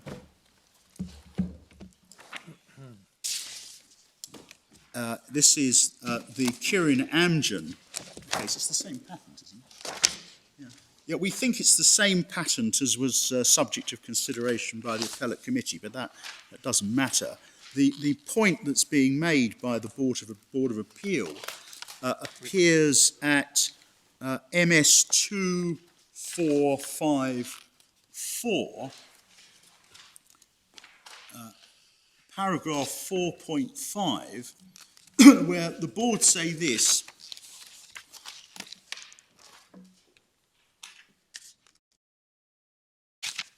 for the board, it is a fundamental principle of patent law that a claim can validly cover broad subject matter, even though the description of the relevant patent does not enable every method of arriving at that subject matter to be carried out. Otherwise, no dominant patent could exist. Each developer of a new method of arriving at that subject matter would be free of earlier patents. In many cases, in the field of biotechnology, patent protection would then become illusory. This is not to say that some claims might not be too broad in scope. and not be enabled over their whole scope for the purpose of Article 83. And they refer to T409, which is fuel oils Exxon, and they refer and another case, which is Mycogen. But this was not considered to be the case in respect of Claim 1 by this board. On the evidence before the board, this is res judicata. The boards have considered this question of allowability of a broad claim versus the requirements of Article 83 strictly on a case-by-case basis. And we respectfully agree that's what they're doing. Influenced by the extent to which the information in the patent could be used to develop further embodiments without a major conceptual leap. And that's the question. The question is whether or not the inability to be able to make as at priority date each embodiment is in a context where the use of the inventive contribution by the later use would involve a major conceptual leap. And our case, as I've repeatedly said, is that to use the reverse chimeric locus for larger quantities of DNA does not involve a major conceptual leap. It is to use the invention, the technical contribution that we have made. The question of the allowable width of claims in relation to sufficiency under Article 83 may be an important question of law, which may at some stage have to be considered by the EBA. Well, it has been. I've shown the court that reference, in the light of recent national case law, which shows that the view of some EPC contracting states' national courts may not be the same as that expressed here. And they say CF, House of Lords in Biogen, it's not clear to us what they mean by that, but there is a reference to that. So we rely on that authority as well in supporting our position. Is there a synonym or an explanation of what is meant by a major conceptual leap in the terminology here used? Well, not in this decision. No. No. But is And it I'm something not more aware. widely used? Well, Is the I'm term more not- widely used by the technical board? Well, I can't cite other cases. If those next to me are aware of other cases, I don't think they are either. No, but what it does is it recognises, and this is, I hope, consistent with all the submissions that I'm making to the court, that this is a very difficult question which needs to be addressed by reference, as the Board of Appeals has repeatedly said in the authorities that I've cited, needs to be addressed by reference both to what is a fair allocation of patent protection and what is the technical contribution that has been made. And it is not a question to be answered merely by saying correctly that what we have disclosed does not enable the skilled reader, as at priority date, to make every mouse that falls within the scope of the claim. That isn't the test. Now, what the Board of Appeal have said doesn't provide some scientific means of answering the question, but it provides the principles which are consistent with the principles for which I have contended that should guide analysis in this area. That's the way I put it. I wonder if major conceptual leap means any more than, without major conceptual leap means any more than without undue burden or inventiveness, which is, I think, the phrase one sees more frequently in other cases. Well, it's not saying, is it, that in my submission it's not saying that any inventive step would suffice. because here one is contemplating that it may well be the case that those who discover a new way of inserting a quantity of DNA into the mouse will have invented something. So that can't be sufficient, because that's the whole context of what is being said by the Board of Appeal recognises that there is a foundational invention in a case of this sort, which is built upon. The question is whether or not it is open to the person who comes along and who says, I can now insert greater quantities of DNA into the mouse, whether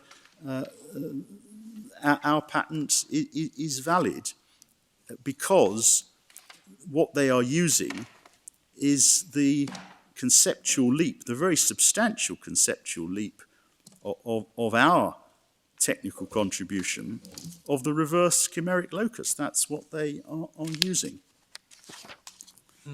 So that's that case. I'm going to leave to Mr. Speck fuel oils and Exxon, which is relied on by my friends, and I'm going also to leave to my friend's Detergents Unilever, my friend Mr. Speck Detergents Unilever, which was also relied upon by my friends. But there is one other authority that the court may find it helpful to take into account in relation to the issue raised in this case, and that's the decision of the German Federal Supreme Court, of which the court has copies. It's not in the bundles. It's a decision of 2013.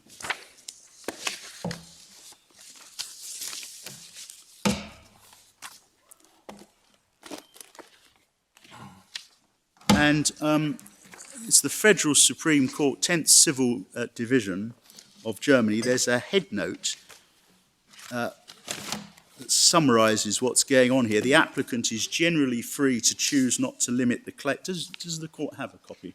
I'm grateful. The applicant is generally free to choose not to limit the claim protection to embodiments that are expressly described in the documents originally filed, but to make certain generalisations, provided this takes account of the justified concern of capturing the invention to its full extent.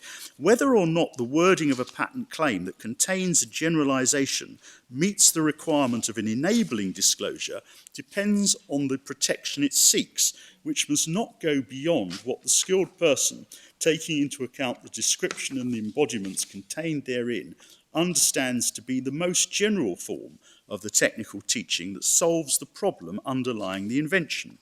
A description of a group of substances in terms of their function in a use claim is not precluded by the fact that such a wording of the patent claim also comprises substances which will not be provided until in the future, in addition to substances that are known or disclosed in the patent document, nor by the fact that their provision may require an inventive step. And if we turn, please, over the page, paragraph 1, we see that the legal predecessor of the patent proprietor had filed a patent for the use of effectors for lowering the blood glucose level. And there's a bit more detail about that over the page. Paragraph 6, the patent in suit concerns the use of certain substances for lowering the blood glucose level in mammals. It was known in the art to administer insulin for influencing a pathologically increased blood glucose level. The description of the patent in suit states that previously known methods were associated with a great deal of effort, high costs, and usually a drastic reduction in the quality of living of the patient. More modern methods, such as the installation of depot implants or implantation, are technically difficult and risky. Against this background, the patent in suit relates to the technical problem of providing a simple, cost-effective method for lowering the blood glucose level, which is not too burdensome on the patient. Then they deal with the issue which concerns this court at paragraph 18. They say a generalising wording in a patent claim violates the requirement of a clear and complete disclosure if it generalises what is protected by the patent beyond the solution according to the invention which is disclosed to the skilled person in the description. And there's a lot of case law then cited. And then 19, subject to this, it may be admissible to recite a group of substances in a generalised form, even if not all substances that belong to this group are suitable for the purpose of the invention, provided the skilled person is easily able to determine the suitability of the individual substances by experiments. Thus, a claim worded in this manner also covers substances that do not yet exist or that have not been discovered yet is no cause for concern. As long as using them makes use of the invention, it is not problematic that substances are also covered that cannot be found without an inventive effort. It is in line with the principles set forth above that according to the case law of the Board of Appeal of the EPO, the choice of a functional feature is admissible if the generalisation thus entails takes account of the justified concern of fully capturing the invention. And they cite cases which include Genentech, modifying plant cells mycogen. They refer to Biogen, and they refer to the earlier Court of Appeal judgment Regeneron and Genentech at MS 1858. This is not opposed by the functional description of the feature comprising the use of options still unknown that may possibly not be provided or invented until in the future, if that is the only way adequate protection can be obtained. See Genentech. In such a case, the invention is generally already sufficiently disclosed if it shows the skilled person at least one way of how it can be carried out. The requirement of clear and complete disclosure does not require the description to contain indications of how all conceivable variants of the components which fall under the functional definition can be obtained. See Genentech. If such a demand were to be made, a generalising wording of the claim would regularly fail because of the requirement of a clear and complete disclosure. Whether or not a claim wording that contains a generalisation is admissible in the individual case therefore depends on whether it seeks protection that goes beyond what the skilled person, taking into account the description and the embodiments contained therein, understands to be the most general form of the technical teaching that solves the problem underlying the invention. And we rely on all of that. We rely on it for the proposition that it is not necessary where you have a general principle. It's not necessary to show that each application is capable of being made at priority date. It's sufficient, as they say, if enough has been disclosed with general knowledge to enable the skilled person to work, to produce one embodiment, provided that looking at the invention as a whole, the skilled person can be satisfied that it is going to work in all embodiments, and even though, see the end of paragraph 19, even though some inventive effort may be required in order to apply the invention to these other embodiments. And furthermore, and this was a matter that my Lord, Lord Briggs was asking me about, you also look at what is the problem underlying the invention, paragraph 21. You don't, in my submission, you don't simply look at the claim in isolation from the problem which it is seeking to solve. So we rely on all of that as a recognition by the German Supreme Court, essentially, of the principles for which we contend. I'm right in thinking, aren't I, that this is another case where it's patenting a process for the achievement of a certain therapeutic effect by the use of non-patented input substances. Well, they may be patented, they may be subject to other people's patents, but the patent isn't seeking to patent the input substances. Well, it's seeking to produce a result. It's seeking to ensure lowering of blood glucose levels in the afflicted Absolutely, patient. and that's the heart of it. Well, indeed, but my submission is that one can't,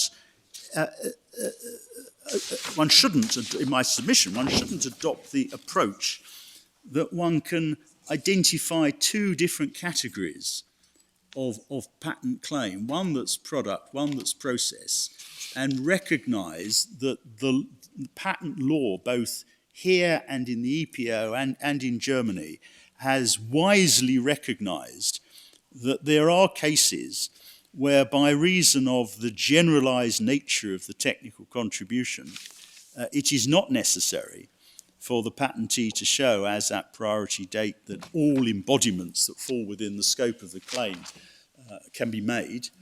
But that doesn't apply to product cases when the reasons why the courts and the Board of Appeal have adopted this approach in relation to process is because of the wish to ensure a fair measure of protection for the technical contribution that has been disclosed, and because of the adverse consequences in policy terms that will follow if the law doesn't adopt that approach. And I do submit it would be a very strange result to say that if one categorises the claim and the technical contribution as process, a different result follows from if one categorises it as product, particularly in a context such as this, when the product is a mouse with particular features that are the result of a process being applied to the mouse in its natural state. So my submission in support of the Court of Appeal's conclusion is that the law of sufficiency under domestic law and under the Board of Appeal's decisions requires the court to focus on three matters. It requires the court to focus on the content of the claim, the technical contribution which is made to the art, and whether there is sufficient disclosure to allow the skilled reader to make the product as at priority date in one manifestation, but it is not necessary to show that each embodiment can be made. The requirement of enablement does not so require. What is required for an enabling disclosure depends on the context, and it particularly depends on the content of the claim and on the technical contribution. And here there is sufficient enablement because the claim is to a product defined by reference to the specified physical characteristics. That makes a technical contribution to the art. The mouse could be made as at priority date. There is a general principle applicable here in that every mouse within the scope of the claim will have the same effect. The law of sufficiency does not require more than that, the claim is commensurate with our technical contribution. To adopt Kymab's approach would frustrate the policy of patent law. Those are the submissions I want to make. Mr. Speck, as I say, will add to those. Thank you very much, Lord Hennig.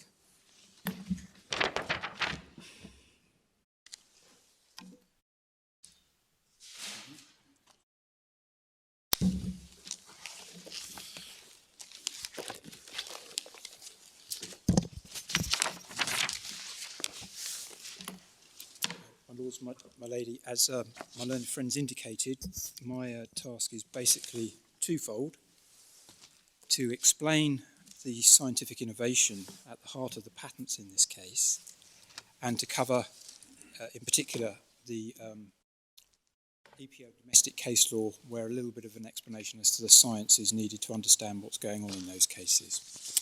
And in particular, it's not limited to, but the two cases that my learned friend indicated that I would cover, Exxon and detergents. But to give some structure to what I'm going to address, I would like to spend just a few minutes identifying what I'm hoping you'll keep an eye on as I cover these matters. You've heard a lot about what I call the golden rule of patent law, which is that the patent monopoly must be justified by and be commensurate with the technical contribution disclosed by the patent. The technical contribution will be found in or result from the technical effect of the combination of features of a product, or where the invention is a process of that process. It may, depending on the facts, exist as something that is specific or general. And a really important point to grasp in my submission is that a key task of the court in patent cases is to identify the technical contribution at its appropriate level of generality. Sometimes it will be a principle of general application. Indeed, it often will be a principle applicable at some level of generality. That's, after all, why we have detailed embodiments in a patent with more generally framed claims. That's what's going on there. Now, my learned friend, Mr. Purvis, has highlighted, when we talk about a principle of general applicability, we could be talking about a general principle simply as an element or integer of the claim. For instance, the fixing means example that he gave as being a way to cover the requirement in an invention where two different parts are to be connected. That is its most basic form and is an example where the principle is simply being used by the invention, in the sense that the principle doesn't tell you anything about the overall invention as a whole, simply that those two components can be fixed by any suitable means. Now, a principle of general application can also be a principle that is generally applicable to any product with the overall combination of features of the whole claim. There, it's not a principle that's being used, it is a principle that one can see as embodied in the product. And usually it's because a combination of particular features gives a particular technical effect. For simplicity, I'm just going to concentrate on explaining this in the context of products, but what I'm saying applies to methods described with particular features identified as well.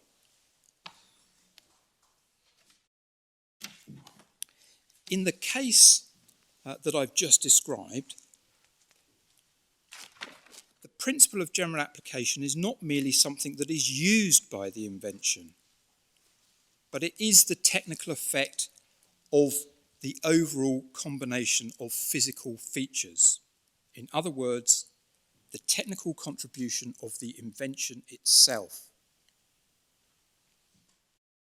And in such cases, question that arises is typically how general a technical principle has been contributed by the patentee's disclosure.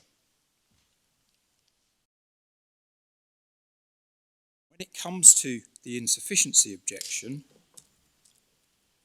that is highly sensitive to the nature of the invention. I think my friend Lord Panic showed you a statement to that effect in Kieran Amgen. I'll just give you another one without asking you to turn it up. It's Lord Justice Floyd, paragraph 39 of the Annan case, which is in Authorities 1, tab 2, MS 812, and it's the last sentence of that paragraph. And what the case is on insufficiency, and in particular those concerned with claim breadth, are at their heart about, is this: whether or not the patentee is attempting to claim something that is not the disclosed technical contribution or is not commensurate with it.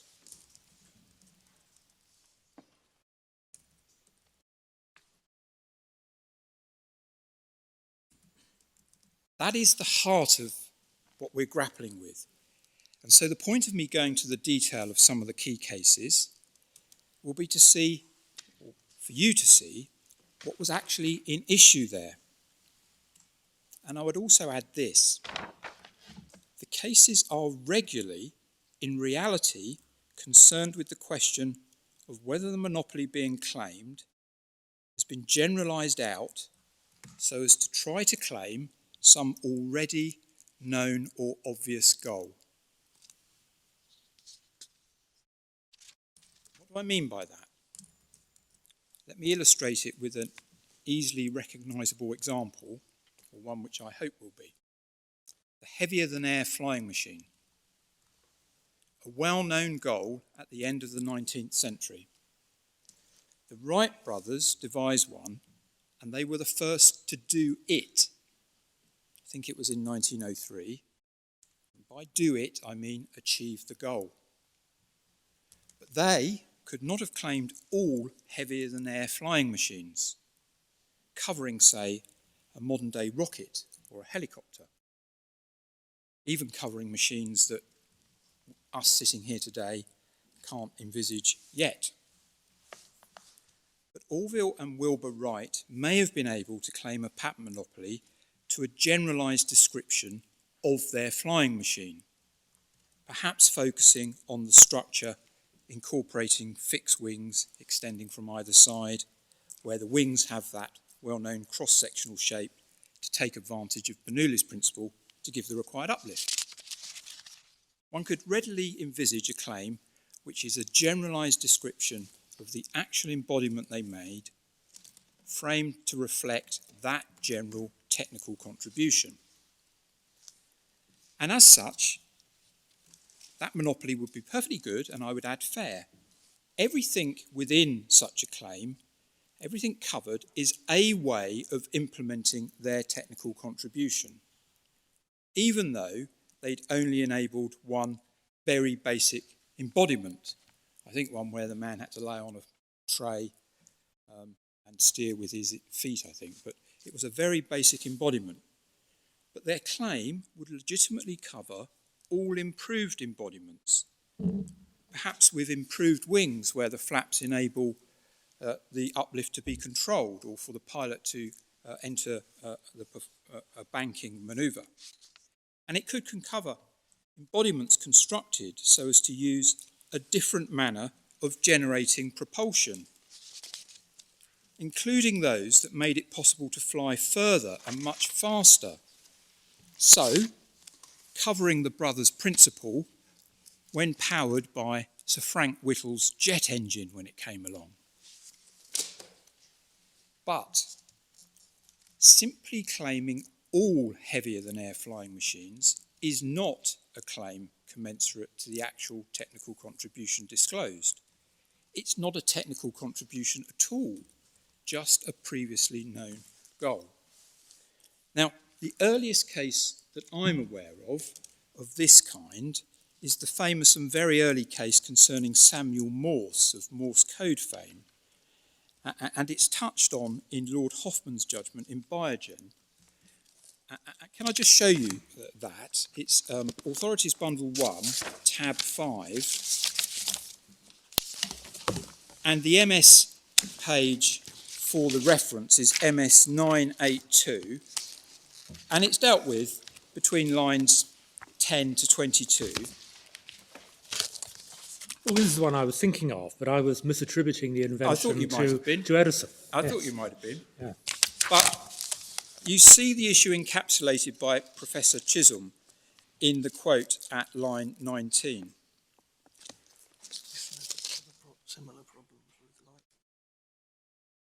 And the crucial thing about the point I'm making here is not just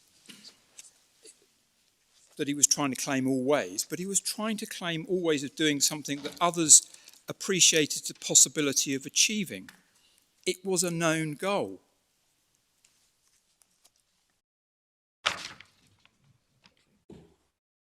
And the cases are often about that.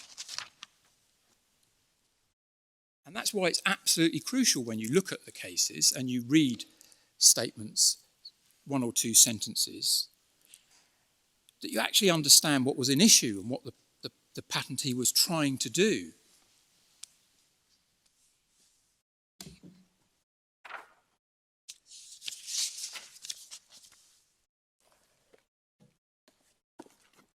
I'm not sure I'll get through the next point I want to flag up before 1 o'clock.